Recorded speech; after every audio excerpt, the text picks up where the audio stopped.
Hello guys, big boss പുത്തൻ അപ്ഡേറ്റ്സിലേക്ക് എല്ലാ കുട്ടികാർക്കും സ്വാഗതം. അങ്ങനെ നമ്മുടെ വോട്ടിംഗ്, നിലവിലെ വോട്ടിംഗ് ഇപ്പോൾ പുറത്തു വന്നിരിക്കുകയാണ്. വോട്ടിങ്ങിന്റെ ആ ഒരു റിസൾട്ട്, നമ്മുടെ അനുമോളാണ് ഏറ്റവും ടോപ്പിൽ നിൽക്കുന്നത്. രണ്ടാം സ്ഥാനത്ത് നമ്മുടെ അനീഷാണ്. മൂന്നാം സ്ഥാനത്ത് നമ്മുടെ സ്വന്തം ഷാനവാസ്, പിന്നെ നൂറ, ആദില, ഇവരൊക്കെ ആട്ടോ പിന്നെ ആ ഒരു പൊസിഷൻ. എന്തായാലും നമ്മുടെ അനുമോളാണ് ഇപ്പൊ കത്തി കയറി നിൽക്കുന്നത്. എന്തായാലും അനുമോൾക്കെതിരെ നിന്നത് കൊണ്ടാണോ എന്നറിയില്ല, നമ്മുടെ ശൈത്യ, ശരത്, ബിന്നി ഇവരാണ് ഏറ്റവും കുറഞ്ഞ വോട്ടുകളിൽ ഇപ്പോൾ നിൽക്കുന്നത്. അതായത് ഡേഞ്ചേഴ്സ് റൗണ്ടിൽ നിൽക്കുന്നത് നമ്മുടെ ശൈത്യ, ശരത്, ബിന്നി, ഇവർ മൂന്ന് പേരാണെന്ന് പറയും.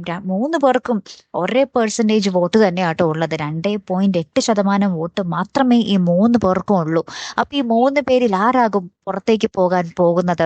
അല്ലെ കൂട്ടുകാരെ, ഓരോ ദിവസവും വോട്ടിംഗ് മാറും, അത് നമുക്കറിയാം. എന്തായാലും ഇപ്പൊ അനുമോൾക്കാണ് മിക്ക ദിവസവും വോട്ടിംഗ് ഇങ്ങനെ കയറി കയറി നിൽക്കുന്നത് അല്ലെ. എന്തായാലും കാത്തിരുന്ന് തന്നെ കാണാട്ടോ, ആര് അവിടെ കയറി നിൽക്കും, ആരൊക്കെ പുറത്തോട്ട് പോകും അല്ലെ. നമുക്ക് നോക്കാം. അപ്പൊ അടുത്തൊരു ബിഗ് ബോസ് അപ്ഡേറ്റ്സുമായി വരുന്നത് വരയ്ക്കും ഗുഡ് ബൈ.